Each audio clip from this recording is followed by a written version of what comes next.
रात्रीचे 9:30 वाजले. अनेकांच्या दृष्टीनं ही वेळ तशी अन्नग्रहणाची आहे. अन्नग्रहणाच्या या वेळेत ज्ञानग्रहण करायची परिस्थिती रॉयल फ्रेंड्सच्या या कार्यक्रमाच्या निमित्तानं आपल्या सगळ्यांवरच आली. 1,500 लोकवस्तीचं हे छोटंसं गाव.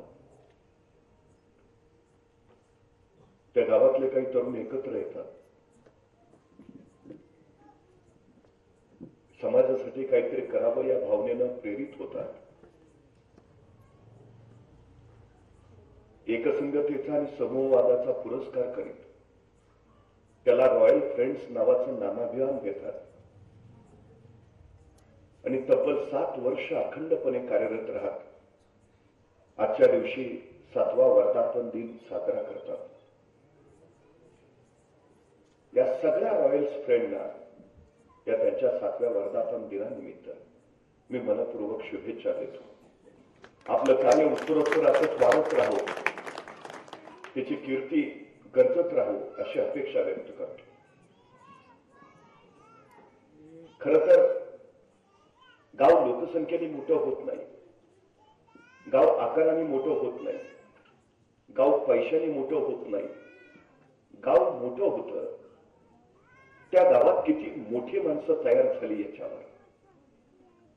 तिरकसालची भले लोकसंख्या कमी असेल, आकार कमी असेल, कदाचित गावात पैसा पाणी कमी असेल, पण इथली माणसं मात्र मोठी आहे. म्हणून हे गाव सगळ्यात मोठं आहे असं निश्चितपणे मला वाटेल. हे प्रशासकीय अधिकाऱ्यांचं गाव आहे, हे डॉक्टरांचं गाव आहे, हे प्रगतिशील शेतकऱ्यांचं गाव आहे, उन्नत विचारधारा असणाऱ्या आणि भविष्याचा वेध घालणाऱ्या कर्त्या माणसांचं हे गाव आहे. जलनियोजन करणारं हे गाव आहे, जैवविविधता जपणारं हे गाव आहे, खजुराची बाग असणारं हे गाव आहे, आंब्याच्या बागेत निसर्गाचा गोडवा गाणारं हे गाव आहे.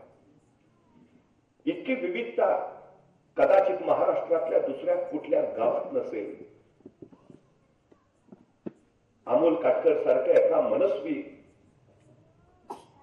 भविष्याचा वेध घेणाऱ्या दूरदृष्टीच्या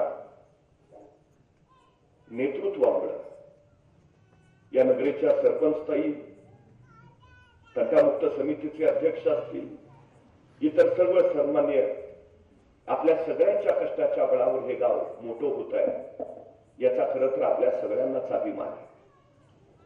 खरं तर अमृता काटकरच्या प्रस्तावनेनं सजलेलं, चंद्रकांत कोकाटेंच्या निवेदनानं बहरलेलं, सन्मान्य रामदासजी माने यांच्या कृतार्थ अनुभवी बोलानं भारलेलं हे आजचं व्यासपीठ आहे.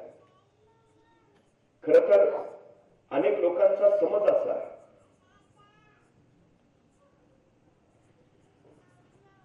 की छोट्या गावात आपण आहोत याचा अर्थ आपलं मोठेपण किती ते असेल. पण छोट्या गावातनं सुद्धा माणसं मोठी होतात याचा दाखला देणारं कर्तृत्व म्हणून आम्हाला रामदासजी मानेंकडे पाहावं लागेल. आज होळीच्या दिवशी रॉयल फ्रेंड्सने हा कार्यक्रम आयोजित केला. प्रल्हाद, भक्त प्रल्हाद जसा मी त्याचा नामोल्लेख करतो, नारायण नारायण म्हणत परमेश्वराचा जप करणारे, पण पिता हिरण्यकश्यपूला काही ते आवडत नव्हतं. आणि हिरण्यकश्यपूची बहीण होलिका, तिला काही ते पटत नव्हतं. शेवटी हिरण्यकश्यपू आणि होलिका या दोघांनी निर्णय घेतला की या प्रल्हादाला संपून टाकायचं. होलिकेला एक वर मिळाला होता की त्याला कुठलाही अग्नी जाळू शकत नव्हता. प्रल्हादाला मारण्याचे सगळे प्रयत्न करून झाले, पण साक्षात परमेश्वराचा आशीर्वाद ज्याच्या पाठीशी आहे त्याला कोण मारू शकेल. हिरण्यकश्यपू, होलिका सगळे यशस्वी झाले. शेवटी ठरलं असं की होलिकेला अग्नी जाळू शकत नाही. मग अग्नी तयार केला गेला आणि या होलिकेला प्रल्हादाला मांडीवर घेऊन बसवलं गेलं आणि त्या तिथल्या सगळ्या लाकडाच्या ढिगाऱ्याला अग्नी दिला गेला. ज्वाळा भडकल्या, पण झालं उलटच. प्रल्हादाला आग शिवली नाही आणि जिला आशीर्वाद होता अग्नी काही करू शकत नाही ती होलिका मात्र त्या अग्नीमध्ये जळून गेली. तो जो दिवस तो आजचा होलिकोत्सवाचा दिवस आहे. वाईटचे आहे, अमंगलचे आहे, विनाशकचे आहे, विघातकचे आहे ते सगळं जाळून टाकावं. जे पवित्र आहे, मंगल आहे, उदंत आहे, उदंड आहे, भव्य आहे, दिव्य आहे, प्रचंड आहे, अखंड आहे ते सगळं जतन करावं. हे सांगणार आजचा हा दिवस म्हणजे होळीचा. चांगले विचार, चांगले आचार, चांगले संस्कार घेण्याचा, जे सृष्टीला समाजाला चुकीच्या पदपथावर घेऊन जाईल ते बाजूला सारण्याचा हा आजचा सोहळा आहे. विकार जाणून टाकावेत आणि विचार मनात प्रज्वलित करावेत हा सांगणार आजचा हा दिवस आहे. आजच्या दिवशी या विचाराचं हे गोंधळ आहे. खरं तर जीवनाचं तत्वज्ञान तुम्हाला शहरामध्ये जितकं मिळणार नाही तितकं ग्रामीण भागामध्ये मिळतं. रानावनात खुरपणं करणारी आमची बहिणाबाई सहजपणे जीवनाचं तत्वज्ञान सांगून जाते. कापसाशिवाय उमलते त्याला बोंड म्हणू नये, हरिनामचे उच्चारित नाही त्याला तोंड म्हणू नये, वायाशिवाय जे हलते त्याला पान म्हणू नये, चांगल्या गोष्टीचे ऐकत नाही त्याला कान म्हणू नये, दान देताना जो आखडतो त्याला हात म्हणू नये, उपास पोटी जी झोपवते तिला रात म्हणू नये, जिला पाना फुटत नाही तिला गाय म्हणू नये आणि जिला कान्हा ओळखत नाही तिला माय म्हणू नये, जिच्यात भाव नाही तिला भक्ती म्हणू नये, जिच्यात चेव नाही तिला शक्ती म्हणू नये. हे बहिणाबाईंनी रानावनात काम करताना मांडलेलं जीवनाचं तत्वज्ञान आहे. तुम्ही फार काय वेगळं केलं पाहिजे अशी अपेक्षा नाही. साधं साधं साधं आहे. हे साधं साधं जरी आम्हाला जमलं तर प्रचंड मोठं कार्य उभा राहतं. ही सगळ्यात आणि सगळ्यात मोठी वस्तुस्थिती आहे. खरं तर एक गोष्ट आपण लक्षात घेतली पाहिजे. माऊली ज्ञानेश्वर लोक माणसाला शहाणा करण्यासाठी गावोगावी फिरत होते. हा समाज शहाणा व्हावा, जागृत व्हावा. पण लोक छळायचे, त्रास द्यायचे, संन्यासाची पोरं म्हणून हिंदवायचे. अखेर एके दिवशी संताप अनावरच झाला. संतापलेले ज्ञानेश्वर तळा तळा पावलं उचलीत सरळ झोपडीत आले, ताटी लावून घेतली. 10 वर्षाची चिमुरडी मुक्ता सगळं पाहत होती. ज्ञानेश्वर आले, रागा रागा झोपडीत गेले, ताटी लावून आत बसले. त्या चिमुरडीला वाटलं रागावले असतील, थोड्या वेळाने रात होईल शांत, ज्ञानोबा येतील बाहेर. ती वाट बघत बसली. अर्धा तास झाला, तास झाला, 1.5 तास झाला. ज्ञानेश्वर बाहेर यायचं चिन्ह दिसेना. ती चिमुरडी उठली, त्या झोपडीच्या ताटी समोर गेली आणि ज्ञानेश्वराला हाका मारायला लागली. ए ज्ञानोबा, ए ज्ञानोबा, येणारे बाहेर, किती वेळ बसशीलात, बसता का, येणं बाहेर. पण ज्ञानोबांचं एक नाही, 2 नाही. मुक्ताईला वाटलं अजून राग गेला नसेल, थोड्या वेळ वाट पाहत. मुक्ताईला एक परत वाट पाहत बसले. अर्धा तास झाला, तास झाला, 1.5 तास झाला.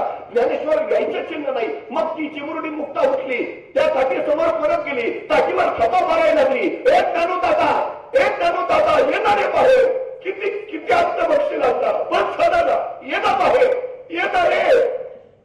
ज्ञानोबांचं एक नाही, 2 नाही. त्या चिमुरडीच्या डोळ्यातनं खळखळा खळखळा अश्रू उकळायला लागली. एक ज्ञानू दादा, येणारे. पण ज्ञानोबा यायचं लक्षणच दिसेना. मग मात्र ही 10 वर्षाची चिमुरडी एक पाऊल मागे सरली. स्वतःच्या डोळ्यातले अश्रू पोचले आणि आत असलेल्या त्या ज्ञानाच्या ईश्वराला तिनं सुनावायला सुरुवात केली. विश्वे रागे थरावनी, संती सुखे व्हावे पाणी, तुम्ही तरुण विश्वतारा, ताती उघडा ज्ञानेश्वरा. 10 वर्षाची चिमुरडी साक्षात त्या ज्ञानाच्या ईश्वराला सांगतीये, विश्वाचा राग मनात घेऊन उन्हासारखं काय झालं. संती सुखे व्हावे पाणी, संतांनी कसा ती पाण्यासारखं निखळ निर्मळ असावं. तुम्ही तरुण विश्वतारा, आधी स्वतःचा राग आवरा, मग दुनियाचा आवरायला बाहेर पडा. बस झालं, ताटी उघडा ज्ञानेश्वरा. कोण सांगताय? 10 वर्षाची चिमुरडी पोर, जिनं साक्षात ज्ञानेश्वराला सुनावलं. क्षणापासून ती 10 वर्षाची चिमुरडी मुक्ताची मुक्ताई झाली. तिच्या ठाई ती आई पण आली. कुठल्या विद्यापीठात गेल्या होत्या मुक्ताई? मुक्ताईची शाळा कुठली? कुठून आलं हे ज्ञान त्यांच्यात? आधी स्वतःला आवरा, मग दुनिया आवरायला निघाला. बाद झालं टाकी उघडा ज्ञानेश्वरा. जीवनाचं सगळ्यात मोठं तत्वज्ञान सांगितलं. आधी स्वतःला घडवा, मग दुनिया घडवायला बाहेर पडा. सगळ्यात महत्वाचं. मी वारंवार सांगतो की कुठून आलं मुक्ताईंमध्ये? ते त्यांच्या वाडवडिलांच्या ज्ञानाच्या संचितातून त्यांच्यात आला. रक्ताच्या थमण्यातून तो संस्कार त्यांच्यापर्यंत वाहत आला. कुठल्याही विद्यापीठात न जाता हे ज्ञान त्यांच्या ठाई आलं. जगद्गुरु तुकोबराय कुठल्या शाळेत गेले होते? मूर्ती हे जन न देखाव्या डोळा म्हणूनही कळवळा येत असे. झोपून टाकलं आयुष्य समाजासाठी. कुठून आलं हे सगळं? कसं जगावं, कसं वागावं, जीवनाचं तत्वज्ञान काय, गाथा लिहिली. तुकोबराय कुठल्या विद्यापीठात गेले नव्हते, पण तुकोबरायांची गाथा आज विद्यापीठात शिकणाऱ्यांना अभ्यासासाठी आहे. कुठून आलं हे? वाडवडिलांपासून पंढरीची वारी होती. वाडवडिलांपासून घरात अभंग म्हटले जायचे. कुठून आलं हे ज्ञानाचं संचित त्यांच्यात? हे पिढ्यानपिढ्यांचं संचित असतं. मी वारंवार सांगतो, छत्रपती शिवाजी महाराज कुणाच्याही पोटी जन्माला येत नाहीत. त्याला शहाजी राजे व्हावं लागतं. माऊली ज्ञानेश्वर कुणाच्याही अंगात खेळत नाही. त्याला विठ्ठलपंथ असावं लागतं. जगद्गुरु तुकोबराय कुणाच्याही पोटी जन्म घेत नाहीत. त्याला बोल्लोबा बनावं लागतं. आपला बाप कोण असेल हे आपल्या हातात नसतं, पण आपण कुणाचं बाप व्हावं हे आपल्याच हातात असतं. ही सगळ्यात मोठी वस्तुस्थिती आहे. तुम्ही जे आज करताय त्याचा परिणाम कदाचित तुम्हाला कळणार नाही, पण तुमच्या उद्याच्या पिढ्या ज्यावेळी राष्ट्र घडवणाऱ्या, समाज उभारणाऱ्या बनलेल्या तुम्हाला दिसतील, त्यावेळी तुम्हाला कळेल आपण जे करतो आहोत ते का, कशासाठी. 80 वर्षाचा एक वृद्ध आंब्याचं झाड लावत होता. एक तरुण शेजारून निघाला. बाबा काय करताय? आंब्याचं झाड लावतोय. तो लागला हसायला. उपयोग काय? का तुम्ही आता आणखी किती टिकणार? 5-10 वर्ष. तुम्हाला काय आंबे खायला मिळणार आहेत का? ते 80 वर्षाचे वृद्ध म्हटले, मला नाही मिळाले तर माझ्या नातवाला तरी मिळतील, पण मीच जरा जांभा लावला नाही तर माझा नातू काय खाईल? आम्ही आजची जी पेरणी करतो ना ती आमच्यासाठी नव्हे, उद्याच्या पिढ्यांसाठी. ती उद्याची पिढ्यांची पेरणी ती फार महत्वाची आहे, सगळ्यात गरजेची आहे. 350 वर्षापूर्वी छत्रपती शिवाजी महाराजांनी स्वराज्य उभा केला. थोडासा विचार करून बघा, जर महाराज नसतेच तर तुमच्या आमच्या पाठीचा कणा ताट नसता. स्वाभिमान, स्वातंत्र्य, स्वराज्य या गोष्टी आमच्या कानावर सुद्धा पडल्या नसत्या. इतका अद्भुत आणि अलौकिक कार्य महाराजांनी या महाराष्ट्राच्या मातीत करून दाखवलं. कुणाच्या बळावर केलं? कोण होतं महाराजांकडे? कवायती फौजा होत्या? नाही हो. रानावरातली 11 पगड जातीची सगळी माणसं महाराजांनी सोबत घेतली आणि त्यांच्या बळावर हे राज्य उभा केलं. जे हात शेतात नांगर घालतात ते हात तलवार सुद्धा धरू शकतात. जे मातीतलं सोनं पैदा करू शकतात ते राज्य सुद्धा उभा करू शकतात. हा सगळ्यात मोठा विश्वास छत्रपती शिवाजी महाराजांनी त्या माणसांच्या मनामध्ये रुजवला आणि मग या माणसाने राज्य उभा केलं. अरे ते हात राज्य उभा करू शकतात, त्यांना अवघड काय आहे? आम्हाला ग्रामस्वराज्य उभं करता येणार नाही. राज्य नाही उभा करायचा. ग्रामस्वराज्य मी वारंवार सांगतो, तुम्ही जग बदलायला जाऊ नका. तुम्ही स्वतः बदला, जग आपोआप बदललेलं तुम्हाला दिसेल. सगळ्यात महत्वाची गोष्ट आहे. सगळ्यात अडचण काय नाही. काय काय होतं महाराजांकडे? सैन्य होतं, तोफा होत्या, हाती घोडे होतं, काय काही नाही. तरी महाराजांनी शून्यातनं राज्य उभा केलं. शून्यातून विश्व उभारणारे राजे असं महाराजांचं आम्ही जे वर्णन करतो ना ते एवढ्यासाठी, म्हणजे महाराज हाताशी काही नसताना राज्य उभा करतात आणि आमच्याकडे मात्र सगळं रेडीमेड तयार असताना आमच्या हातून काही होत नाही. नाहीतर एखाद्याला ढाल द्यावी, तलवार द्यावी, एवढंच काय त्याला घोड्यावर घेऊन बसवावा, त्याच्या पुढे जाऊन त्याला रणांगणात घेऊन सोडावा आणि मग म्हणावं लेखा आता तरी लढत, तरी पठ्ठ्या निवांतच. आणि लढके तुमचा लढू कसा, एका हातात ढाल आहे, दुसऱ्या हातात तलवार आहे, दोन्ही हात इंगेज आहेत, लढणार कसा? अरे मग निदान पळून तरी जा, पळून तरी कसा? डोळ्यावर बसली दिसत नाही, जो बाजूने अडचण आहे. मुंगी बघितली, मुंगी मुंगी मुंगी केवढीशी, तिचं डोकं केवढं, डोक्यातला मेंदू केवढा असा, तरी पण त्या मुंगीला बरोबर कळतं कुठल्या गावातल्या कितव्या आरीतल्या, कितव्या घरातल्या, कितव्या खोलीतल्या, कितव्या कपाटावरच्या, कितव्या फळीवर किती नंबरचा साखरेचा डबा आहे. सांगावं लागत नाही, रस्ता दाखवावं लागत नाही, खरभर मुंगी. पण ध्येय गाठते ना, आणि एवढीशी मुंगी ध्येयापर्यंत पोहोचत असेल, आपल्याला अडचण काय आहे? मुंगी जाताना बघा, जाऊ द्यायचं नाही तिला, वाटेत अडथळा उभा करून ठेवा एखादी काठी आडवी. काठी आडवी आली म्हणून मुंगी वाट बदलत नाही, माघारी तर अजिबात फिरत नाही. ती सरळ काठीवर चढते पुढे निघून जाते. नाही जाऊ द्यायचं तिला, दगड ठेवा वाटेत. दगड ठेवला म्हणून ती वाट बदलत नाही, माघारी तर अजिबात फिरत नाही. ती सरळ दगडावर चढते, स्वतःची उंची वाढवून घेते आणि पुढे निघून जाते. जाऊ द्यायचं ना, वाटेत पाणी होता तिच्या, आता पाणी ओतलंय, वाट बदलत नाही की, माघारी तर अजिबात फिरत नाही, पाण्याला वळसा होते आणि पुढे निघून जाते. अडथळा आलाय म्हणून वाट बदलणारी मुंगी मला दाखवा, चुकून दिसणार नाही. एवढीशी मुंगी आम्हाला सांगते, काही होऊ द्या, माघार घ्यायची नाही, काही होऊ द्या. पोचतात कोण? जे शेवटपर्यंत टिकतात. जे अर्ध्यातच हाय खाऊन बसतात ते कधीच यशस्वी होत नाहीत. ही सगळ्यात मोठी गोष्ट. एवढी परवा एका तत्वज्ञाला कोणीतरी विचारलं, हे जग कधी संपेल? तो म्हणला, ज्या दिवशी एखादी मुंगी एकाच जागी निवांत आराम करताना तुम्हाला बसलेली दिसेल, त्या दिवशी समजून जा, जगाचा अंतकाळ जवळ आलाय. मला फक्त निवांत बसलेली मुंगी दाखवा. अरे मुंगी निवांत बसत नाही, आणि आमचं काय? एखाद्याला कर की मरायचं इतकं काम करून. माणूस कामानं कधीच मरत नाही, माणूस कामाच्या ताणाने मरतो. ताण कधी वाटतो? काम साठलं की. काम कधी साठतं? रेंगाळत ठेवलं की. रेंगाळत कधी ठेवतो? गांभीर्य नसलं की. गांभीर्य कधी नसतं? इच्छा नसली की. इच्छा कधी नसते? कशासाठी जन्माला आलो हीच माहिती नसलं की. सगळ्यात मोठी आमची अडचण आहे तिथे आहे, सगळ्यात मोठी अडचण काय आहे आम्हाला? एवढीशी मुंगी ती जर एवढं स्वतःच जगणं ठरवत असेल, आम्हाला अडचण काय आहे? सगळ्या गोष्टी आहेत आमच्याकडे, क्षमता, सामर्थ्य, सगळं वापर करता यायला हवा. महाराजांनी ते केलं.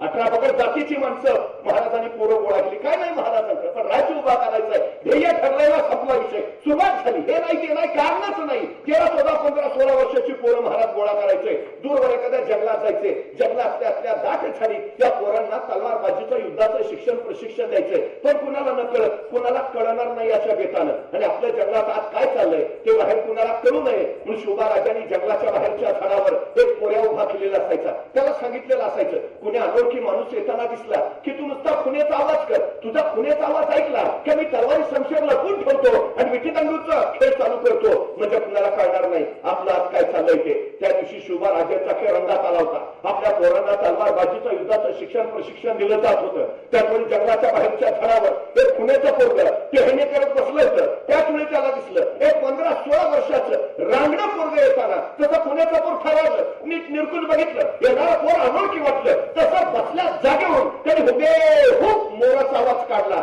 मोराचा आवाज म्हणजे खून शिवबाराजांना कळवायची. कुणी अनोळखीतही सावध राहा. शिवबाराजांनी मोराचा आवाज ऐकला. आपल्या सोबत्यांना सांगितलं, अरे तलवारी शमशेर लपून ठेवा, विटीदांडूचा खेळ चालू करा. कुणी अनोळखी येतंय, पोरांनी तलवार लपवल्या. विटीदांडूचा खेळ चालू झाला. तोपर्यंत जंगलाच्या बाहेरच्या झाडावरचं ते खुनेचं पोरगं टप दिशेखाली पडलं होतं. 15-16 वर्षाच्या त्या रांगड्या पोरापुढे उभा राहिलं होतं आणि त्याला जमात घेऊन विचारत होतं, कोण रे तू? आणि ते 15-16 वर्षाचं रांगडं पोरगं सांगत होतं, रामोशाचा बहिर्जीची. काय काम काढलं सर? काही नाही जी, राजांना भेटायचं होतं. का र? बोलू की राजांना? मग सांगतो. ते खुन्याचं पोर म्हणलं, तू तंबतच, मी राजांनी सांगाव देऊन येतो. खुन्याचं पोर गात गेलं, राजांना सांगू लागलं, राज कुणी रामोशाचा बहिर्जी आलायची. राजे म्हणले, ते पाठवणार. बहिर्जी आत आला, राजांपुढे उभा राहिला. राजाने विचार, काय काम काढलं सर? तसा बहिर्जी म्हणाला, राज आम्हाला बी तुमच्या खेळात घ्या की सामील करून. राजाने विचारलं काय येतं तुला? सगळं येतं जी. कसला बी आवाज काढतो, कुणाची बी नक्कल करतो. राजा वेषांतर तर असा करतो की तुम्ही बी ओळखायचं नाही. राजाला कुठलं वाटलं माणूस कामाचा असं असं म्हटलं आत्तापासूनच आमच्या खेळात ये. तसा बहिर्जी घुटमळला. म्हटला राज उद्यापासून येतो की जी? गार नाही बापाला सांगावा गेला असता राज. बापाला सांगून उद्यापासून येतो की जी? राजा म्हणले ठीक आहे या उद्यापासून. बहिर्जी जायला वळाला. 5-6 पावलं गेला. अचानक काय वाटलं कुणाच ठाऊक. बहिर्जी पुन्हा माघार आला. राजाला म्हणाला राज एक सांगू का जी? राजा म्हणले बोल. नाही कुण्या अनोळखी माणूस आला तर तुम्हाला कळावं म्हणून तुम्ही झाडावर जो पोळ्या उभा केलाय त्याला सांगा ह्या दिवसात मोर वरडत नाही. नाही कुणी जाणता माणूस याचा मोराचा आवाज ऐकायचा. तो विचार करायचा या दिवसात जर मोर ओरडतच नाही तर आवाज आला कुठनं. आज त्या गवसून राजा. राजाने माणसं गोळा केली. त्या शेजारी खोऱ्यातली कीर्तनरातली अचूक ज्ञान सूक्ष्म निरीक्षण असली हा बहिर्जी पुढे राजांचा गुप्तहेर प्रमुख झाला. आज जगाच्या पाठीवर अमेरिकन गुप्तचर यंत्रणा रॉ आणि इस्रायलची मोसाद या सर्वोत्तम गुप्त यंत्रणा मानल्या जातात. पैकी इस्रायलची मोसाद सांगते आम्ही बहिर्जी नाईकांना आणि महाराजांच्या गुप्तहेर खात्याला आमचे आदर्श मानतो. रानावनात करणारा एक रामोशाचं थोर त्याच्या अंगभूत क्षमतेच्या गुणावर महाराजांनी स्वराज्याचा गुप्तहेर प्रमुख त्यातनं निर्माण केला. कोण म्हटलं आपल्याकडे क्षमता नसतात? सगळेच गुण सगळ्यांच्यात असतात असं अजिबात नाही. पण प्रत्येकात काही ना काही अलौकिक गुण असतो एवढं मात्र खरं. आपल्यात असलेल्या अलौकिक गुणांची जर ओळख पटली आणि त्या गुणांचा जर विकास केला तर त्यातून राष्ट्र घडवता येतं. ही सगळ्यात महत्वाची वस्तुस्थिती आहे. पण आपल्यात काय आहे हे कळलं तर पाहिजे. नाहीतर रस्त्यानं चालता चालता आपण सहज एखाद्याला म्हणतो तुला मी पुरता ओळखून आहे. तू त्याला ओळखून आहे. तुझं काय? तुझ्यात काय आहे? आमची अडचण सगळ्यात मोठी काय आहे आम्ही त्यालाच ओळखून आहे. कधीतरी आम्ही हा शांतपणे विचार केला पाहिजे काय आहे आपल्या. महाराजांनी या साऱ्या रानावनातल्या पोरांमधला तो विशेष गुण एकत्रित केला आणि त्यांच्या गुणांचा वापर स्वराज्यासाठी करून टाकला. त्यातून हे राज्य उभा केलं. प्रत्येकात काही ना काही आहे. आम्हाला माहिती नाही ही फक्त आमची अडचण आहे. जगातलं सगळ्यात श्रीमंत ठिकाण कुठलं माहिती आहे? स्मशान. सगळ्यात श्रीमंत ठिकाण. कारण त्या परमेश्वरानं प्रत्येकाला काही ना काही अलौकिक गुण दिला. काही ना कळतो काही ना काय गुण आपल्या काही तेच कळत नाही. चौघांच्या खांद्यावर गेलं तरी ते चौघांच्या खांद्यावर त्याच्याबरोबर त्याचा गुण सुद्धा तो तिथंच तसाच त्याच्या राखेबरोबर पडून राहतो. अशा असंख्यांचे असंख्य अलौकिक गुण त्या स्मशानात अजून पडू नये ज्या गुणांच्या बळावर राष्ट्र घडवता आलं असतं. म्हणून मी त्या स्मशानाला जगातलं सगळ्यात श्रीमंत ठिकाण मानतो.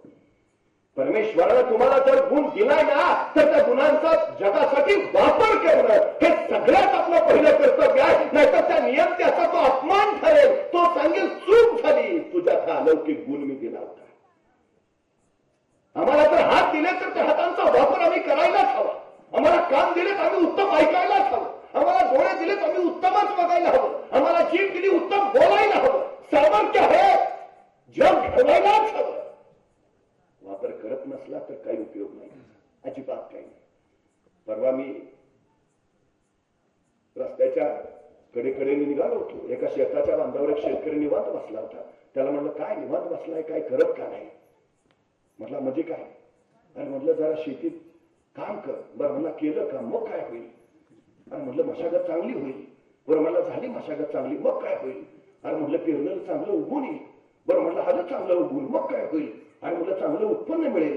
बरं मला मिळालं चांगलं उत्पन्न मग काय होईल? अरे म्हटलं बाजारात नेऊन विक. बरं म्हटलं विकलं बाजारात नेऊन मग काय होईल? अरे म्हटलं तुला चांगले पैसे मिळतील. बरं मला मिळाले चांगले पैसे मग काय होईल? अरे त्या पैशाचं तुला पाहिजे तिथे विकत घेता येईल. बरं म्हटलं घेतलं विकत मग काय होईल? अरे मग म्हटलं तुला निवांत आरामात राहता येईल. मग माझा आत्ता काय चाललंय? तो सगळा उद्योग करून जर निवांत आरामातच राहायचा तर आता माझा आरामातच आहे की. माणसं दोन पद्धतीची असतात. एक आरामात जगणारी आणि दुसरी आराम हराम मानून इतरांच्या वाट्याला आराम यावा यासाठी आयुष्यभर कष्ट करणार. जिथेही दुसऱ्या पद्धतीची माणसं तो समाज घडतो ते राष्ट्र घडतं ते विश्व घडतं. ही सगळ्यात आणि सगळ्यात महत्वाची गोष्ट आहे. सगळ्यात आमच्यातल्या क्षमतेचा पुरेपूर वापर करायला हवा. गेल्या काही वर्षापूर्वी महापूर आला आणि आमचं रॉयल फ्रेंड सर्कल लगेच धावलं तिथं. आपल्याकडे जे आहे देऊन टाका, आपल्याला जे काय करता येत आहे करून टाका. मदतीचा हात देणारी ही माणसं जर तिथे धावली नसती तर कदाचित त्या महापुराच्या पाण्यातनं ती माणसं कधी वरच आली नसती. ही वस्तुस्थिती आहे. हाताला हात देणारे, जीवाला जीव देणारी माणसं इथं आहेत म्हणून जग टिकून आहे. ही सगळ्यात मोठी वस्तुस्थिती आहे. तुमच्यातल्या त्या क्षमतेची जाणीव आपल्याला होणं ही अत्यंत अत्यंत गरजेची गोष्ट आहे. असतेच प्रत्येकाची जाणीव करून घ्यावी लागते. आमची अडचण काय माहिती आहे आताची, ती जाणीव होत नाही. मी परवा एका मुलाला सहज विचारलं, काय 100 मीटर पळशील का? ते 5 मिनिटं माझ्याकडेच बघत बसलो. आणि म्हटलं 100 मीटर पळशील का? मग हळूच विचारलं त्यानं, 100 मीटर म्हणजे किती? लक्षात आला काय झालं. मी त्याला विचारलं, काय खेळ खेळतोस का नाही? मला सगळे खेळ खेळतो, क्रिकेट खेळतो, फुटबॉल खेळतो, हॉलीबॉल खेळतो, बॅडमिंटन खेळतो. म्हटलं मग एवढे सगळे खेळ खेळतो, दिवसभर मैदानावरच असतोस का काय? म्हटलं मैदानावर नाही, मोबाईलवर खेळतो. म्हटलं मग बरोबर आहे, तुला 100 मीटर काढणारच नाही. मग त्याला सांगितलं इथून तिथपर्यंतचे अंतर आहे, त्याला 100 मीटर म्हणायचं, पळशील का? म्हटलं करतो प्रयत्न. आता तुला काय 5 किलोमीटर सांगतोय का? 100 मीटर करतो ना प्रयत्न. बरं मला सांग, म्हटलं हे 100 मीटर अंतर पार करायला तुला किती वेळ लागेल? ते परत अंतरच बघत बसलो. आणि म्हणलं किती वेळ? हळूच मला 5 मिनिटं तर लागतील. 5 मिनिटं? अरे ऑलिम्पिक मध्ये उसेन बोल्टचं रेकॉर्ड 9.98 सेकंदाचा आहे. तो 10 सेकंदात 100 मीटर पळतो. तू 15 सेकंद म्हण, 20 सेकंद म्हण, 25 सेकंद म्हण, का 5 मिनिटं? हो माझं मला माहिती आहे ना. सांगितलं ना 5 मिनिट, मला सुचायचंच बोलला. तेवढ्यात त्याचा मित्र धावत आला, हे पळ कुत्र पिसाळलंय, एवढ्या भयान वेगात पळत सुटला. 7 सेकंदात 100 मीटर. मी त्याला म्हणलं, तुझ्या हुसेन बोल्टचं रेकॉर्ड मोडलंस. त्याला 10 सेकंद लागायचे, तू 7 सेकंद. मग कुत्रे मागं लागला होता. म्हणजे 7 सेकंदात 100 मीटर पळायची क्षमता आपल्यात आहे. बाहेर कधी आली? संकट आलं तेव्हा. मग संकट चांगली आहेत का वाईट आहेत?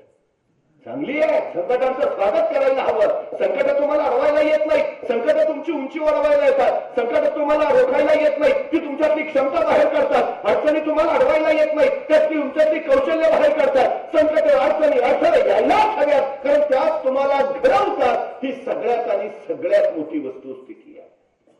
350 वर्ष उलटून गेली. छत्रपती शिवाजी महाराजांचा जागर आम्ही करतोच आहे. सांगावं लागत नाही कुणाला छत्रपती शिवाजी महाराज कोण होते. दूरवर कुठेतरी किलकारी ऐकू येते, छत्रपती शिवाजी महाराज की, आणि आमच्या ओठातून कधी जय बाहेर पडतं हे आमचं आम्हालाही कळत नाही. का? 50 वर्षाचा आयुष्य आहे महाराजांचं, पण या 50 वर्षात महाराजांचा प्रत्येक प्रसंग मृत्यूचा आहे. प्रत्येक स्वराच्यावर पहिलं संकट फतेह खान झालं. 7,500 फौजनिशी मृत्यूच होता. 40,000 फौज घेऊन अफजल खान आला, मृत्यूच होता. 1.25 लाखाची फौज घेऊन शाहिस्ता खान आला, मृत्यूच होता. 3.5 लाखाची फौज घेऊन मिरसराचे जयसिंह आला, मृत्यूच होता. महाराज आग्र्याच्या कैद्यात अडकले, मृत्यूच. तरी या सगळ्या मृत्यू प्रसंगावर मात करत महाराजांनी आपलं ध्येय गाठलं. लोककल्याणकारी राज्य निर्माण करत 32 मनी रत्नजडित सुवर्ण सिंहासन उभा केलं. तुमचा संघर्ष जेवढा मोठा ना, तेवढी तुमची उंची मोठी असते. महाराजांनी आपल्या आयुष्यात एवढा प्रचंड संघर्ष केलाय की जोपर्यंत चंद्र सूर्य राहतील तोपर्यंत छत्रपती शिवाजी महाराज तुमच्या आमच्या काळजात जिवंतच राहतील. आमच्या वाट्याला काय संघर्ष आहे? काही नाही. तरी आम्ही सतत कारण सांगत असतो.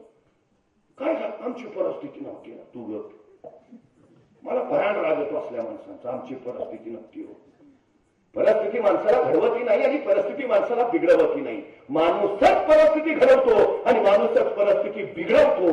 ही सगळ्यात आणि सगळ्यात मोठी वस्तुस्थिती आहे. कारण सांग, आम्ही गरीब आहे ना, चांगला आहे ना, श्रीमंत व्हायला तुला मिळालेली ही सर्वोत्तम संधी आहे. नाही, मला जरा बुद्धी कमी आहे, उत्तमच. विद्वान व्हायला तुला मिळालेली ही सर्वोत्तम संधी आहे. कारण कसली सांगता, स्वतःच्या कमतरताना भुलस्थान बनवा आणि भुलस्थानाच्या बळावर स्वतःच्या कर्तृत्वाचा ध्वज फडकवा. हे सांगितलं सगळ्या महापुरुषांनी. काय होतं, रस्त्यावरच्या विजेच्या खांबाखाली बसून डॉक्टर बाबासाहेब आंबेडकर शिकले. कारण सांगितली त्यांनी. झाला असतो 10वी पास लाईट असती तर. काय कारण आहेत आमची. रस्त्यावरच्या खांबाखाली बसून ते डॉक्टर बाबासाहेब आंबेडकर अमेरिकेचे कोलंबिया विद्यापीठात पोहोचले. आज अमेरिकेच्या कोलंबिया विद्यापीठाच्या प्रवेशद्वारावर लिहिलंय, भारतातील जगातील सर्वोत्तम विद्यार्थी डॉक्टर बाबासाहेब आंबेडकर. काय परिस्थिती आहे. एखादं पुस्तक त्यांनी 20 वर्षापूर्वी वाचलेलं असायचं. 20 वर्षानंतर कुणीतरी विचारायचं, 20 वर्षापूर्वी तुम्ही हे पुस्तक वाचलं होतं, त्यातल्या 43 नंबर पानावरचा दुसरा पॅराग्राफ कोणती, चौथी ओळ काय. डॉक्टर बाबासाहेब आंबेडकर अचूक सांगायचे. लोक सांगायचे काय विद्वत्ता, काय स्मरणशक्ती. डॉक्टर आंबेडकर सांगायचे माझ्या परिस्थितीनं मला दिलेली ही देणगी आहे. माझ्या वडिलांच्या परिस्थिती गरिबीची. पुस्तकं घेणे इतकं पैसे त्यांच्याकडे नसायचे. त्यावेळी लहानपणी माझे वडील कुठून तर एखादं पुस्तक मला आणून द्यायचे. मी समजून जायचो आज हे पुस्तक आपल्याकडे आहे, भविष्यात परत कधी मिळेल का माहिती नाही. आजच वाचताना असं वाचूया की आयुष्यात या पुस्तकाची परत करायचाच पडता कामा नये. एकदा वाचलं आयुष्यभर लक्षात. परिस्थिती घडवते तुमची बुद्धिमत्ता. परिस्थिती. लाल बहादूर शास्त्रींची शाळा गंगेच्या पलीकडच्या काठावर. रोज सकाळी निघायचे. त्या दिवशी घाटावर उभा राहिले. नावाडी विचारत होता, लाल बहादूर चल येतोस ना. लाल बहादूर म्हणले नाही तुम्ही जा. का रे. नाही तुम्हाला द्यायला पैसे नाहीयेत माझ्याकडे. अरे मग उद्या देऊ ना. उद्या तरी कुठून येते. अरे मग आल्यावर दे. पण येतील तरी का. आई सांगते आपलं ओझं दुसऱ्याच्या डोक्यावर नको, तुम्ही जा. तो नावाडी निघून जायचा. लाल बहादूर शास्त्री अंगावरचे कपडे काढायचे. त्या कपड्यात स्वतःचं पुस्तक डोळ्या गुंडाळायचे. त्याचं मुंडासं करून डोक्याला बांधायचे आणि सरळ नदी तोडी घ्यायचे. झपाझप पोहत पलीकडच्या काठावर पोचायचे. परत कपडे परिधान करायचे, डोळ्या हातात घ्यायचे आणि वर्गात जाऊन बसायचे. ते लाल बहादूर शास्त्री या देशाचे पंतप्रधान झाले. कोण म्हणतं परिस्थिती अडवते रोखते तुम्हाला.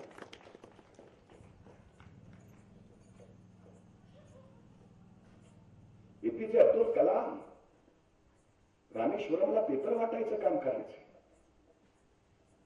पेपर वाटणारा पोऱ्या या देशाचं वर्तमान आणि भविष्य घडवणारा ठरला. या देशाचा राष्ट्रपती झाला.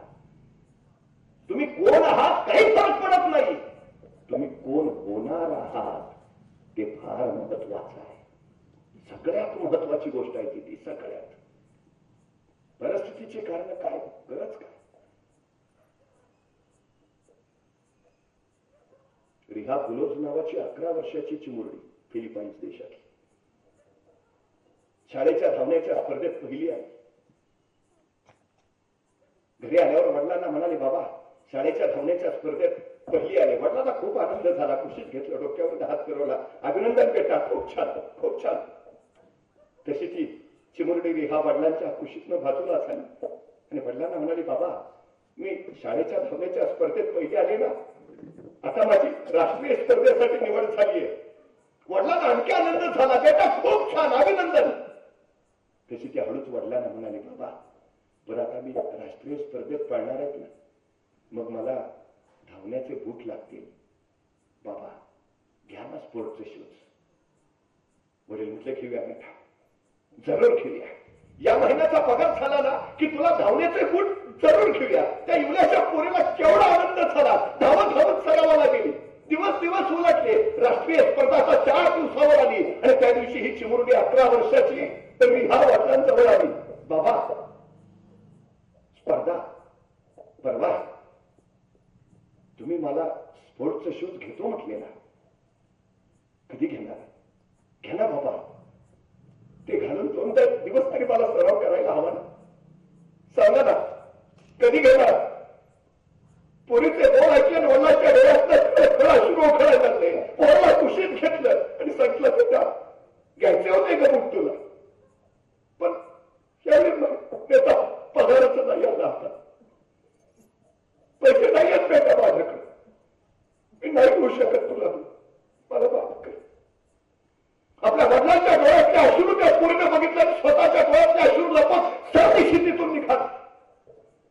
त्याला म्हणता आलं असतं, मला धावण्याचे बूट नाहीत ना, मी स्पर्धेत पळणारच नाही, मला धावण्याचे बूट नाहीत ना, मी भागच घेणार नाही.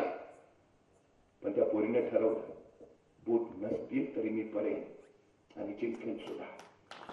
11 वर्षाची चिमुरडी तो राष्ट्रीय स्पर्धेत पाहण्यासाठी उभा होती. तिच्यासोबत हे सगळे स्पर्धक, स्पोर्टचे कपडे घातलेले, स्पोर्टचे शूज घातलेले आणि त्यांच्या रंगात उभी ही 11 वर्षाची अनवाणी पायाची रिहा. आता काही सगळ्या स्पर्धेला सुरुवात होती आणि त्याच वेळी रिहाचं लक्ष आपल्या आजूबाजूच्या स्पर्धकांकडे गेलं. प्रत्येकाच्या पायात स्पोर्टचे शूज. क्षणभर काय वाटलं कुणाचं, सरकन बाजूला खाली आणि जखमेवर बांधायच्या पट्ट्या तिनं स्वतःच्या पायावर बुटासारख्या बांधल्या आणि त्याच्यावर लिहिलं नायके. जणू नायकीचेच बूट तिनं घातली आणि उभा राहिली. स्पर्धा सुरू झाली. बेफाम पळत राहिली. पाय खेचकळत होते, रक्त छळकत होतं, वेदना होत होत्या, पण तिला तिचं ध्येय खुणावत होतं. धावत होती 100 मीटर, 400 मीटर, 1500 मीटर या तिन्ही धावण्याच्या स्पर्धेत ती पहिली आली.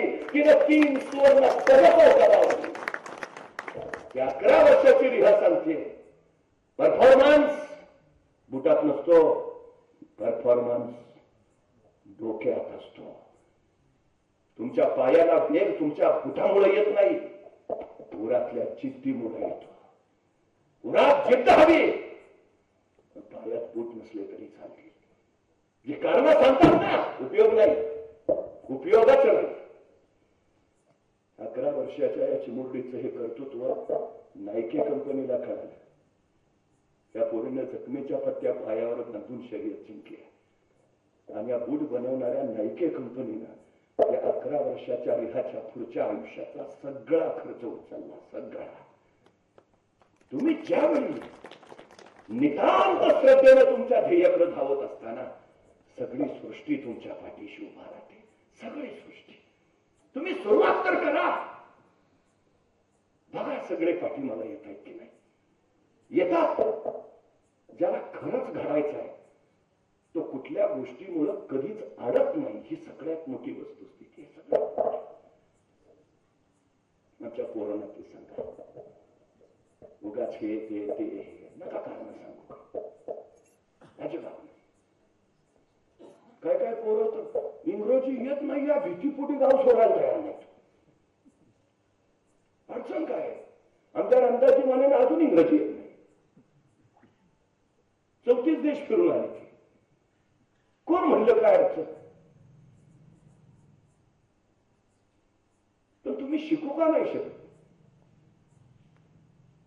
कठीण काय आहे? काहीच कठीण नाही हो. तुम्हाला माहिती आहे छत्रपती संभाजी महाराजांना किती भाषा येत असतील? 1 2 3 4 5 6 7 8 9 10 11 12 13 14 15 16 भाषा येत आहेत संभाजी राजांना. मराठी येते, हिंदी येते, प्राकृत येते, उर्दू येते, कन्नड येते, तामिळ येते, हिब्रू येते, पाली येते, संस्कृत येते. राज्याभिषेकाला हिंद्री अफजंजन उपस्थित होता. तो लिहितो या छोट्या युवराजांनी, संभाजी राजांनी माझ्याशी इंग्रजीतून संवाद साधला. शंभू राजांना इंग्रजी येते.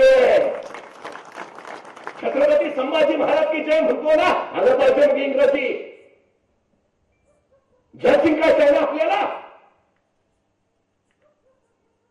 ते तर छत्रपती शिवाजी महाराजांचे पुत्र आहेत, छत्रपतीच होणार आहेत. वयाच्या 14व्या वर्षी बुधभूषण नावाचा संस्कृत मध्ये ग्रंथ लिहिला आहे संभाजी महाराजांनी. नायिका भेद नकशिका 7 शतक नावाचा अध्यात्मावरचा ग्रंथ आहे. वयाच्या 14व्या वर्षी श्री गणेशाचं वर्णन करताना संभाजी महाराज लिहितात, पद पदम पत्र समचरण जनतेची विकार ककर बकर ना विललित कवीर उदर लंबित विशालवर हृदयगती मुंडी करत येत 4 फल एक दंतर सुंड लगत हरेच्यात सकल बल. वयाच्या 14व्या वर्षी शंभूराजे श्री गणेशाचं वर्णन करतात. त्यांचे वारसदार आहोत ना मी. मग यायला हवं सगळं. अडचण काय? कठीण काही नसतं या जगात. आय कॅन, आय कांट म्हणायचंच नाही. सगळ्यात महत्वाची गोष्ट, ज्याच्या डिक्शनरीत आय कांट हा शब्द असतो तो कधीच काही करू शकत नाही. सगळ्यात महत्वाची गोष्ट. तुम्हाला माहिती आहे जिंकायचा सगळ्यात मोठा मार्ग कुठला आहे? सगळ्यात मोठा विश्वास. तुमचा तुमच्यावर हवा. स्वतःवर आपला विश्वास असला की मग जग आपल्यावर विश्वास ठेवतं. सगळ्यात महत्वाची गोष्ट आहे. सगळ्यात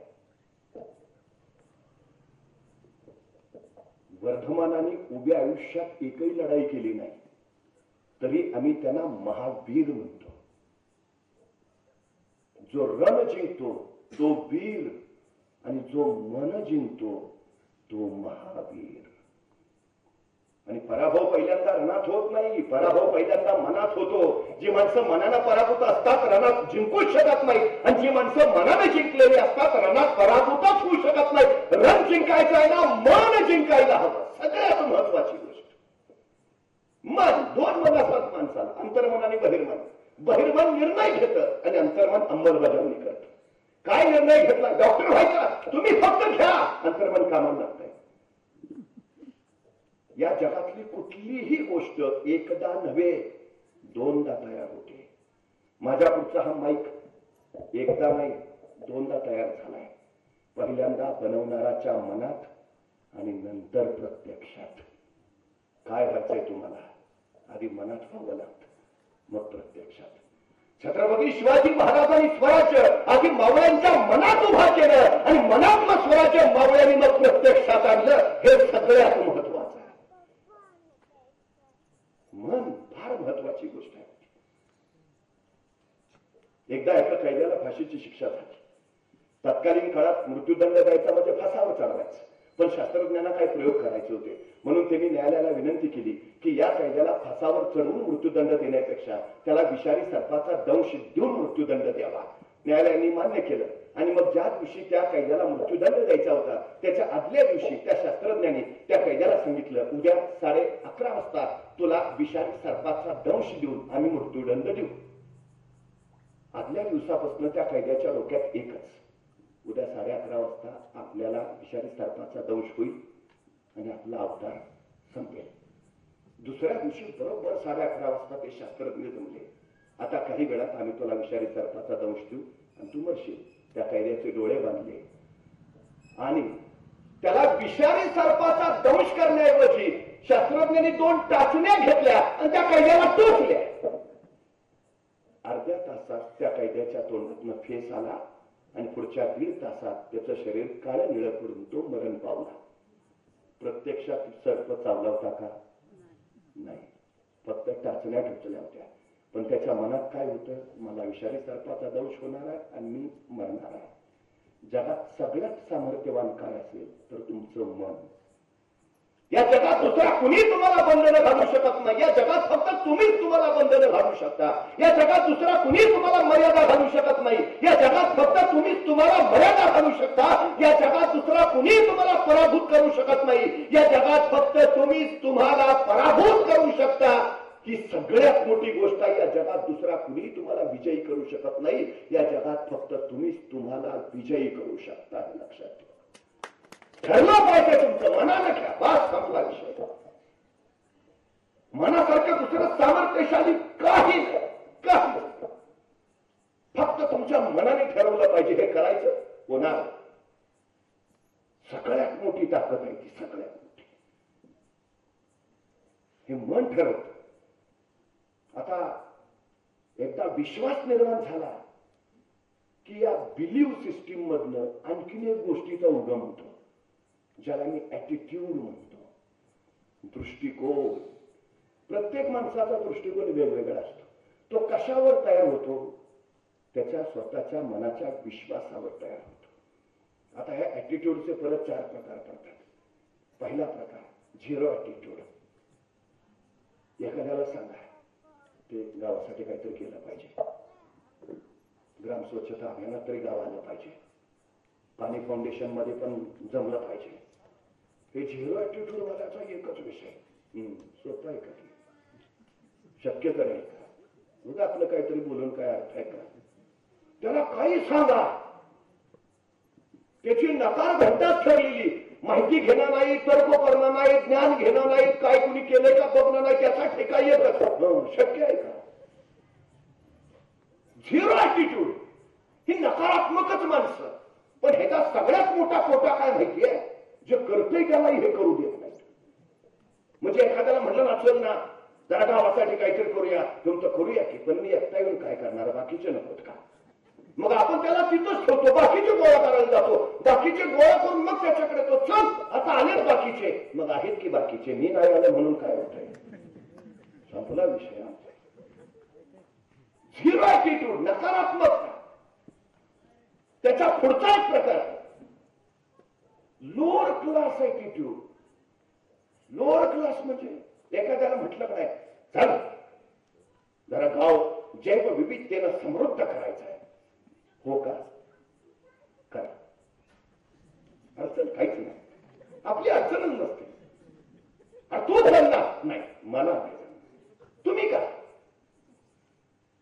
त्याचा ठेका एक, मला नाही जमणार, तुम्ही करा, काही प्रॉब्लेम नाही.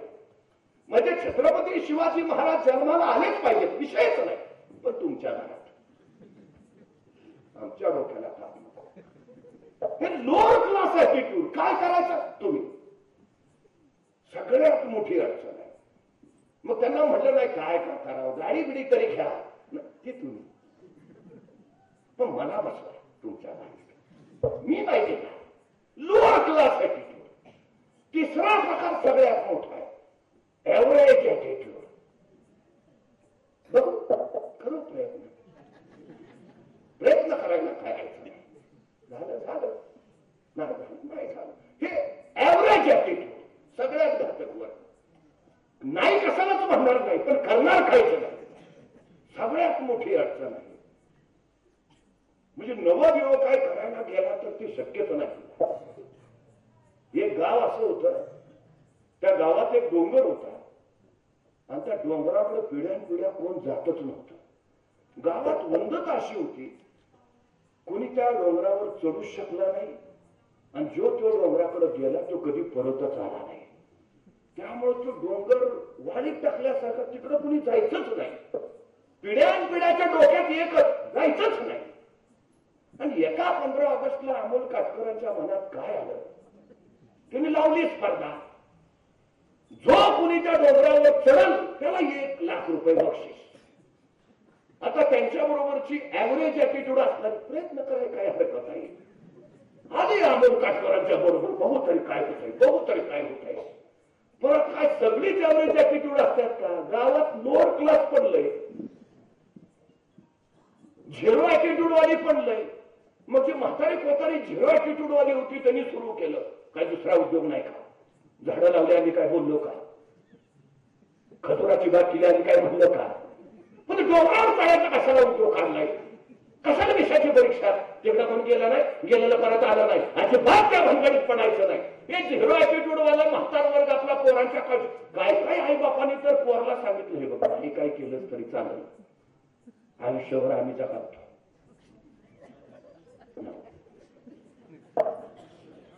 तू त्यात जाऊ नको. काय एक एक माणसं पोरं सगळे हात बाहेर पडून जायचे नाही.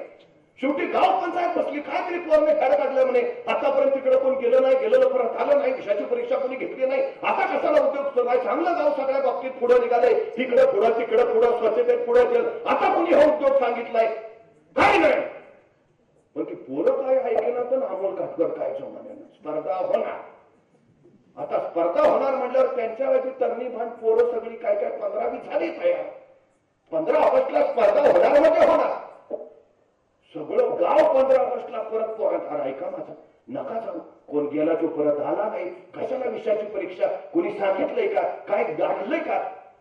15तली कशी बशी, त्यातली पण म्हाताऱ्या कोताऱ्यांनी, पै पाहुण्यांनी, कुणी मग मामाला बोलावला, कुणी बहिणीला बोलावलं, समजावा, याव करा. अनेकांची अडकलेली रखडलेली कामं ह्या निमित्तानं झाली.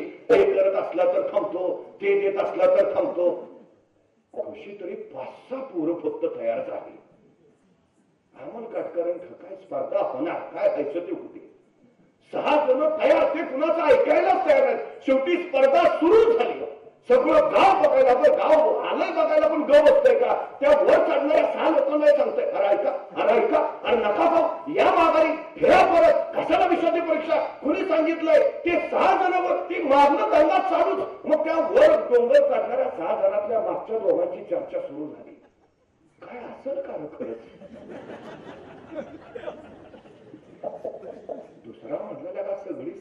म्हणल्यावर असणार काय तुला काय वाटते मला वाटतंय का जावं मागणार आहे मला पण बऱ्या वाटते एवढी सगळी सांगतात म्हटल्यावर तसं नाही मी घरचा एकटाच आहे ना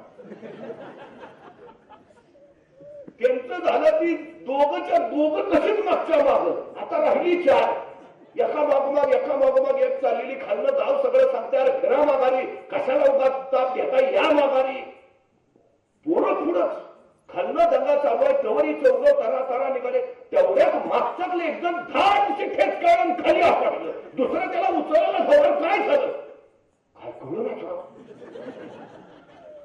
मी असं कधी फोडत नाही त्या काय बरोबर असतो तू कधी ठेच काढलं का मग पडलास कसा कोणीतरी दाखवलं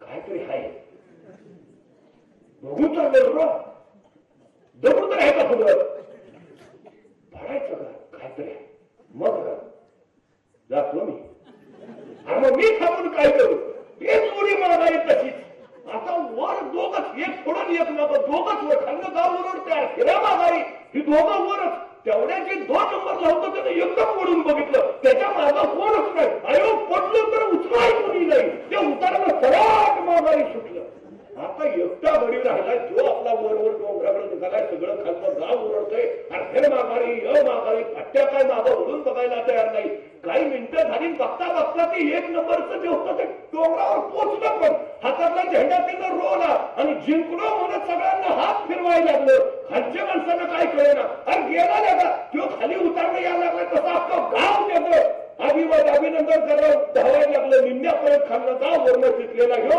एकानं तर उत्साहाच्या भरात त्याला उचलूनच घेतलं अरे मिळवणूक चालू आतापर्यंत कोण गेलं नव्हतं पण गाड्या तू गेलास आतापर्यंत गेला पण माघारी आला नव्हता पण गाड्या तू आलास मिरवणूकच उचलून घेतलं त्याच्या शेजारी एक म्हातार होतं की त्याचा पाय हलवत सारखं विचारते पण तुला जमलं कसं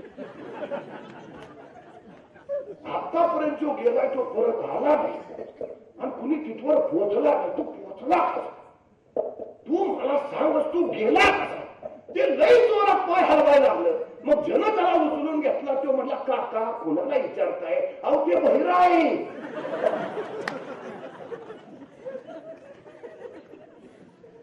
कळलं का तू का पोहोचला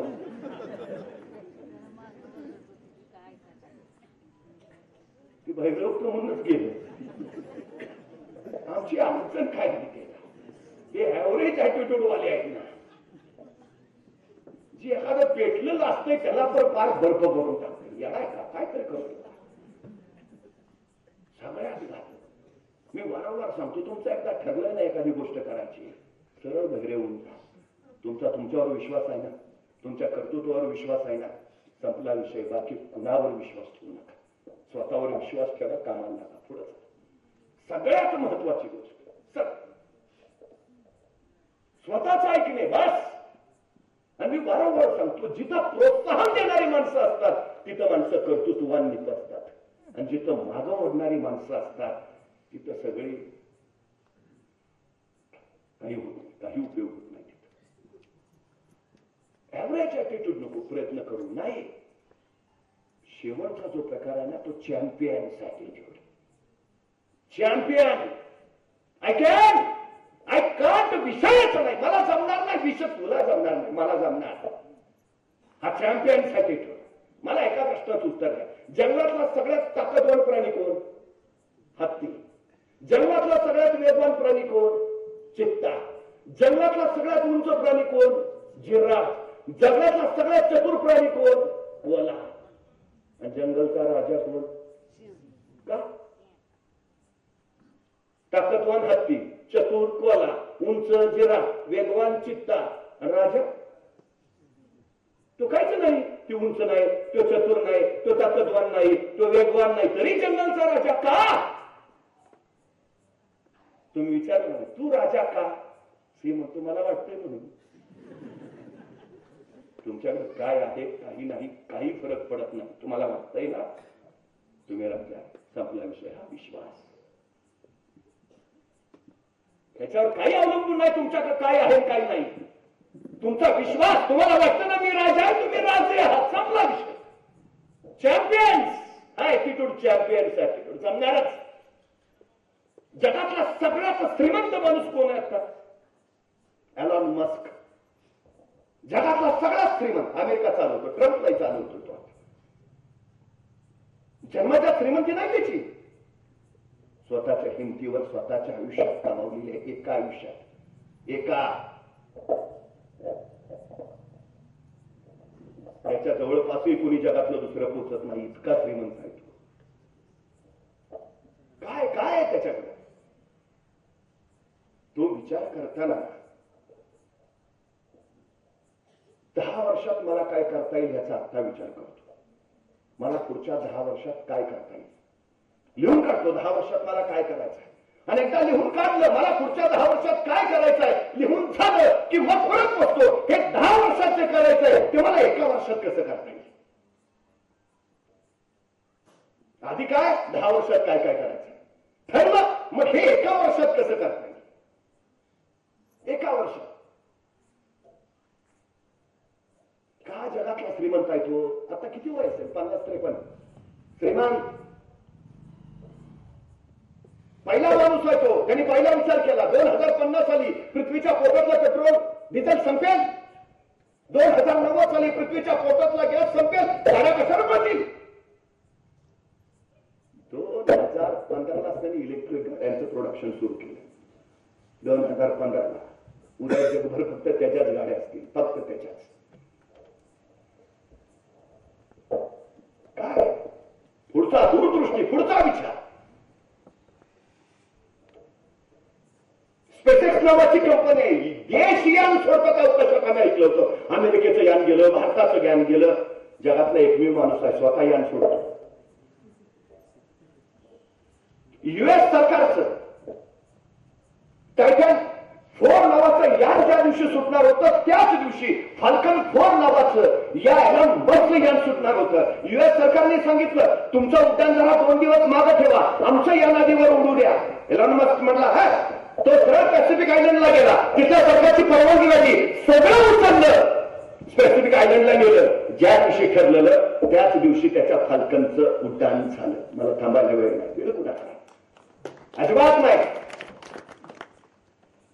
50,000 त्याला गाड्या बनवण्याची मिळाली. 50,000. जगात अशी कंपनीच नाही की 3 महिन्यात 50,000 गाड्या बनवेल. हा मला का नाही जमणार? बनवेल. 50,000 3 महिन्यात गाड्या मिळतील. का नाही जमणार? अशक्य शब्दच नाही त्याच्यात. दिल्या 50,000 गाड्या 3 महिन्यात. पण नेमका त्याच्या कंपनीचं मशीन टूल बिघडलं. ते मिळत होता फ्रान्सला. त्यांनी फोन केला मशीन टूल बिघडलंय. फ्रान्सची कंपनी म्हणली पाठवून देऊ पण 3 दिवस तरी लागतील. तो मला एवढा कुणाकडे वेळ आहे? स्वतःचं विमान काढलं, फ्रान्सला पोहोचला, ते मशीन टूल घेतलं. 3 तासात कंपनीत मशीन टूल काम चालू. थांबायला वेळ कुठे आहे? वेळ कुठे आहे? परवा त्याचा 47वा वाढदिवस झाला. काय सेलिब्रेशन झालं असेल ना? जगातला सगळ्यात श्रीमंत माणूस कसला वाढदिवस साजरा केला असेल त्याने. फार सातारापासून मसोडपर्यंत बॅनरच आमचे आधारस्तंभ. थोडा राडा केला असेल. जगातला सगळ्यात श्रीमंत माणूस, सगळे जगातले श्रीमंत पार्टी वगैरे या. आमच्या 10वीच्या पोरातला वाढदिवस असला तर ते वर्गात चॉकलेट घेऊन फिरते. बर्थडे 10वी. अहो तर जगातलं सगळ्यात श्रीमंत आहे. कसा वाढदिवस साजरा केला माहितीये? 47वा वाढदिवस. दिवसाचे 24 तास. 24 तासातला 1 मिनिट तो झोपला नाही. अखंड काम करत राहिला. 24 तास. 24 तास अखंड काम करून त्यांनी वाढदिवस साजरा केला. हा जगातला श्रीमंत झाला तो. 1 मिनिट वाया नाही. 47वा वाढदिवस 24 तास अखंड काम करून साजरा. का जगातला सर्वाधिक श्रीमंत आहे? कारण ते आहे सगळ्यात महत्वाचं. फालतू वेळच नाही घालवत होतो अजिबात. आमच्याकडे अशी माणसं आहेत जणू काही जन्माला येतानाच 250 वर्षाचं कवच घेऊन आलंय. काय गडबड बघू की परवा. तो मिनिट वाया घालवत नाही. मिनिट. तुम्हाला माहितीये त्याच्या कंपनीत एवढं एज्युकेशन असेल तर नाही, अजिबात नाही. शिक्षण लागतच नाही त्याला. त्याच्या कंपनीत डिग्री असलेला माणूस चालत नाही. तो विचारतच नाही तुमचं शिक्षण किती आहे, कौशल्य काय आहे, क्षमता काय आहे, किती काळ अखंड काम करू शकतो. चॅम्पियन सॅटिट्यूड सगळ्यात महत्वाचं. आमच्या पोरांना ते सांगावं. नको नको त्या गोष्टी टाइमपास करत बसतो आम्ही. सगळ्यात मोठी अडचण आहे आमची ती, सगळ्यात मोठी. सचिन तेंडुलकरला पत्रकारांनी प्रश्न विचारला. एखाद्या वनडेमध्ये तुम्ही 200 धावा केल्यावर दुसऱ्या दिवशी सकाळी उठल्याबरोबर सगळी वृत्तपत्र बघत असतात, कारण सगळ्या वृत्तपत्रात तुमचीच चर्चा. सचिन तेंडुलकरचं 20 शतक, धडाका धडाका. सकाळी सकाळी उठल्यावर पहिला मोबाईल हातात घेत असाल, मग सगळे मॅसेज असतील, शुभेच्छा, हा ठिकाणी जावा. सचिन तेंडुलकर काय म्हटलं माहितीये, गेली 25 वर्ष झाली रोज सकाळी 6 वाजता मी मैदानावरच्या नेटमध्ये सरावाला उपस्थित असतो. 25 वर्ष ती नेट, ती सकाळची वेळ 6ची चुकली नाही माझी. रविवारची सुट्टी मी घेतली नाही कधीच आयुष्यात, अजिबात नाही. होळी आहे, उद्या धुळवड. 25 वर्ष रोज सकाळी 6 वाजता. तो म्हणतो उठल्यावर जर मी मोबाईल हातात घेऊन बसलो असतो ना तर मी भारतरत्न कधीच झालो नसतो. उठल्याबरोबर मी जर पेपरमध्ये माझ्या बातम्यांचं कौतुक बघत असलो असतो तर मी क्रिकेटचा देव कधीच बनलो नसतो. Perfection, time to time. 25 वर्ष रोज सकाळी 6 वाजता मैदानावर नेटमध्ये. आमची काय परिस्थिती आहे, एक तर पहाटे 3 कधी रील्स बघत असतं ते आपल्याला कळत नाही, आणि सकाळी परत उठलं की पहिला मोबाईल हातात घेतोय. पण मोबाईलवर काय, गुड मॉर्निंग, 4 बोला. कारण काय, तुझी तू कोण आहे, सीएम आहे का डीसीएम आहे? नाही, रात्री महाराष्ट्रात काय काय झालं बघितलं पाहिजे. अरे राहू दे ना, केवढा टाइमपास आहे आमचा. कारण काय, अनवॉन्टेड डेव्हिल आणून ठेवलाय आमच्या खिशात मोबाईल. किती वेळ जातो आपल्याला कळत नाही. हाच वेळ आयुष्य फक्त वया होत निघालोय मी त्याच्यात. फक्त काही दिवसांनी अमोलजी तुमच्या किरकसाल मध्ये एक जागा अशी असेल ज्याला तुम्ही नाव दिलं असेल मोबाईल डिटॉक्सिंग सेंटर. त्याचा अर्थ असा आहे, अशी जागा जिथं मोबाईलला रेंज येत नाही. शहरात बागेची मागणी होते, काही दिवसानंतर मोबाईल डिटॉक्स सेंटरची मागणी होती. माणसं वैतागले. तुम्हाला वाटतंय का तुमचं मानसिक स्वास्थ्य का नाही जागेवर? कधी कधी अस्वस्थ वाटतं, काय कळत काय अडचणच नाही तरी असं का होते.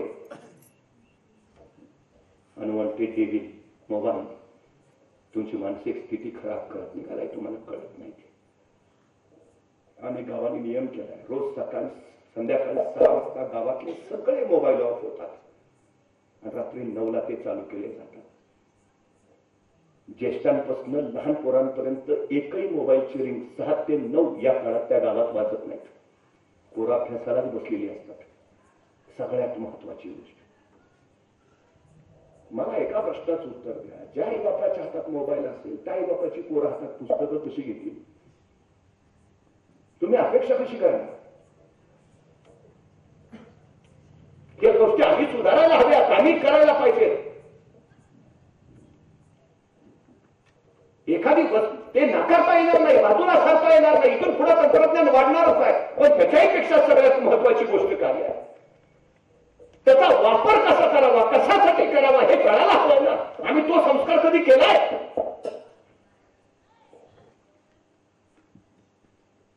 1990 पर्यंत पोरांवर कुटुंबाचा आणि समाजाचा प्रभाव होता. एखादं पोरग एकट्या रामरावाचं पोरग नसायचं, ते गावचं लेकरू असायचं. गावातल्या कुणी त्याला कान पकडला तर कुणी काय म्हणायचं नाही, गावचं लेकरू आहे, पकडलं पाहिजे.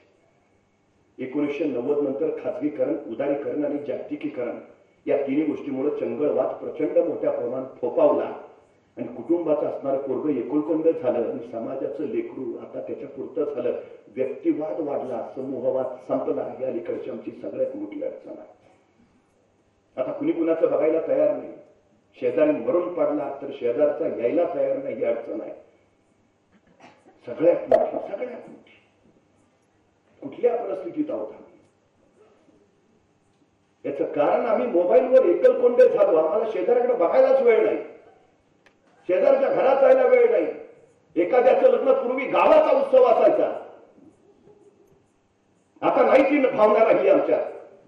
समूहवाद संपला, सामाजिकता संपत केली आमची. हे सगळं बाजूला सारायला हवं. परत एकोप्यानं संघटितपणे एकत्र यायला हवं, की सगळ्यात महत्वाची गरज आहे. सगळ्यात महत्वाची. संवेदनशील नसलेली माणसं कृतज्ञता व्यक्त करीत नाहीत, ही अलीकडची सगळ्यात मोठी अडचण झाली आमची. ज्या काळात माझ्या महाराष्ट्रात शाळा नव्हत्या, त्या काळात माझ्या महाराष्ट्रात एकही वृद्धाश्रम नव्हता. पण माझ्या महाराष्ट्रात ती पोरं शिकली आणि तालुक्याला वृद्धाश्रमांची सुरुवात झाली. जा एखाद्या वृद्धाश्रमात अनेक म्हातारी जोडपी खिदमत पडली. सहज एखाद्या वृद्धाला प्रश्न विचारा, पोरं काय करतात? त्या वृद्धाश्रमातला वृद्ध सांगेल, माझा पोरगा डॉक्टर आहे, माझा पोरगा इंजिनियर आहे, माझा पोरगा वकील आहे, माझा पोरगा प्राध्यापक आहे. पण त्या वृद्धाश्रमातला म्हातारा असा नाही म्हणणार, माझा पोरगा अडाणी शेतकरी आहे. कारण अडाण्या शेतकऱ्याचे आई बाप कधीच वृद्धाश्रमात जात नाही. ही सगळ्यात मोठी वस्तुस्थिती आहे. मग जातात कुणाचे? शिकल्या सवरलेल्यांचे. मग कुठला संस्कार देतो आम्ही? हा, जी पोरं स्वतःच्या आईबापाला सांभाळू शकत नाही, ती पोरं समाज काय सांभाळणार? राष्ट्र काय सांभाळणार? कसली पिढी तयार करतो आपण? एका पोरानं आपल्या आईला वृद्धाश्रमात ठेवलं. आईला जाणीव झाली आता फार काळ जगत नाही. मरण्यापूर्वी एकदा पोराला डोळे भरून बघा, पोराला निरोप पाठवला, बाबा ये. पोरगा गेला इकडं. आईचा हात हातात घेतला. आईला म्हणाला, काय आई असं का बोलते? आई म्हटली, झालं रे, जायची वेळ झाली. एकदा तुला डोळे भरून बघायचं होतं म्हणून बोलायचं. पोरगा म्हटलं, नको असं बोल. नाही रे, आता आमचा काळ आला. मग पोराने विचारलं, आई काय शेवटची इच्छा असेल तर सांग. आई म्हटली, शेवटची इच्छा तशी काही नाही रे बाळा, फक्त या वृद्धाश्रमांच्या खिडक्यांना तेवढ्या जाळ्या लावून घे. का ग? फार मच्छर येतात रे, रात्रभर त्रास देतात. तसा मुलगा म्हणला, का आई मग हे आधी नाही का सांगायचं? आता अंत्यकाळाला जायची वेळ झाली, आता सांगते खिडक्यांना जाळ्या लावून, आता तुला काय उपयोग जाळ्या लावून? आई म्हटली, माझ्यासाठी नाही रे, तुझा पोरगा ज्यावेळी तुला ह्या वृद्धाश्रमात ठेवेल त्यावेळी मच्छर चावू नये म्हणून सांगितलं, जाळ्या लावून घे. आईची काळजी होती. पण तिनं दुसऱ्या बाजूने सुचवलं, तर तू माझ्याशी वागला, तुझी पोरं तुझ्याशी तेच वागणार आहेत. त्यातला समाज घेऊन निघाला. का नाही कृतज्ञता? स्वराज्य हे शहाजी राजे मासात जिजाऊंच काळी स्वप्न होतं. आपल्या आई वडिलांच्या स्वप्नासाठी स्वतःच्या आयुष्याचं रणंगण करून छत्रपती शिवाजी महाराजांनी स्वराज्य उभारलं. छत्रपती शिवाजी महाराज हे एका आई वडिलांचे सर्वोत्तम पुत्र आहेत. आमच्या पोराला तेवढं सांगावं, नाही काय झालं तरी चालेल, पण आयुष्यभर आई बापाला अभिमान वाटावा असा पुत्र हो, बस. सगळ्यात मोठं ते, सगळ्यात मोठं. अनेक पोरं आईला बापाला विचारतात, काय केलं आमच्यासाठी? नाही तुम्ही दिलंच काय? आशाला सरळ आरशा पुढे न्या आणि म्हणा, आरशात जे दिसतंय ते आम्ही दिले. काय कृतज्ञता आहे? सगळीच कृतज्ञता संपली. इथं आल्यावर मला खरंच बरं वाटलं. निसर्गाबद्दल तुमच्या मनात कृतज्ञता आहे. एक विलक्षण गाव तुम्ही उभा करताय, जैवविविधतेनं, वृक्षराजीनं, निसर्ग संपदेनं नटलेलं, ही कृतज्ञता आहे. लहानपणी आमची आजी आम्हाला सांगायची, जेवायला बसल्यावर ताटातला एक घास बाहेर काढून ठेव. आम्हाला वाटायचं किड्या मुंग्या ताटात येऊ नयेत, त्यांचं आपलं त्यांना सेपरेट बाहेरच देऊन ठेवतात. नंतर आजीनं सांगितलं, तसं नव्हे, ही भूमी आपल्याला अन्नधान्य देते, तिच्यामुळे आपण जगतो. तिच्या एवढं अन्नधान्य आपण नाही देऊ शकत, पण तिच्या प्रती कृतज्ञता म्हणून एक घास तर तिला देऊ शकतो. तुझ्यामुळे आम्ही जगतो आहोत. सायंकाळ झाली की आम्ही तुळशी पुढे दिवा लावायचो. आम्हाला वाटायचा अंगात प्रकाश पडावा. आजी म्हणायची, नाही रे, दिवसभर तो सूर्यप्रकाश देतो, त्याच्यामुळे ही सृष्टी जिवंत आहे. त्या सूर्या इतका प्रकाश आपण नाही देऊ शकत, पण त्याच्या प्रती कृतज्ञता म्हणून एक नेहमीचा दिवा तर अंगणात लावू शकतो. ही कृतज्ञता आहे. आई वडिलांनी एवढं शरीर आम्हाला दिलं, या शरीराच्या बद्दल आम्ही किती कृतज्ञता व्यक्त करतो. माणूस स्वतःच्या चष्म्याची जेवढी काळजी घेतो, तेवढी स्वतःच्या डोळ्यांची काळजी घेत नाही. घेतली असती तर चष्माच लागला नसता.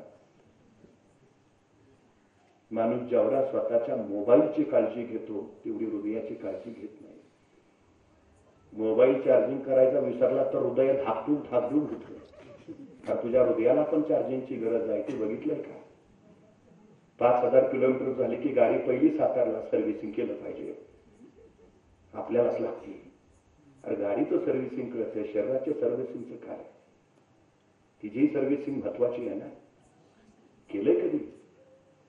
जगाच्या पाठीवर अजून असं यंत्र तयार नाही झालं ज्यात भाकरी टाकली की रक्त तयार होऊन बाहेर येतं. असं अद्भुत आणि अलौकिक शरीर नावाचं यंत्र त्या परमेश्वरानं दिलंय. किती काळजी घेतो त्याची.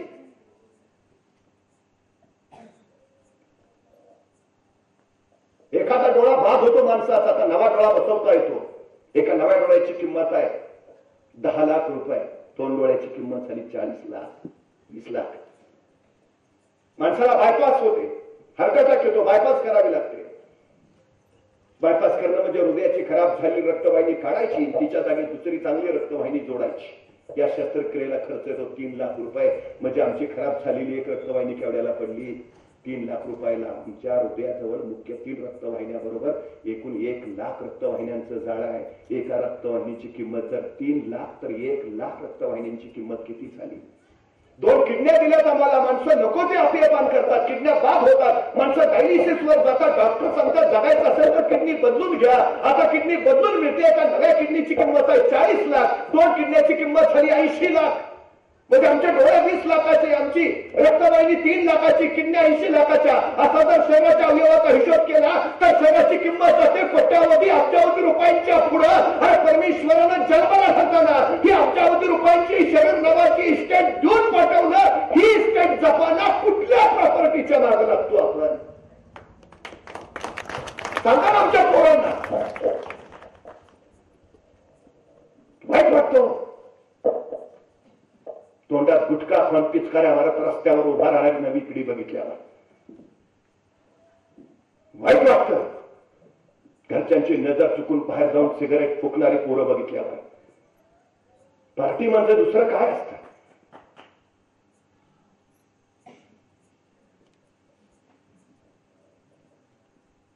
मी वारंवार सांगतो, रोड रोमिओ बोलून फिरायचं तुम्हाला, जरूर तोंडात गुटखा खाऊन रस्त्यावर उभा राहा, काय हरकत नाही.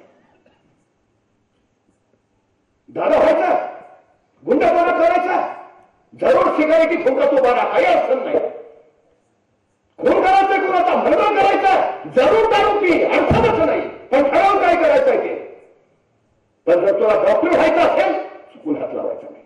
तुला इंजिनियर बनायचंय चुकून स्पर्श करायचा नाही. तुला उत्तम माणूस व्हायचंय, शरीराची काळजी घ्यायचंय, अजिबात चुकीच्या गोष्टी हातात घ्यायच्या नाही. ठरवून काय करायचं. हा संस्कार आहे सगळ्यात महत्वाचा. मी असे काही जण बघितले, साखर कारखान्याचा चेअरमन झाला आणि दुपारी डॉक्टरांनी सांगितलं डायबिटीज आहे साखर.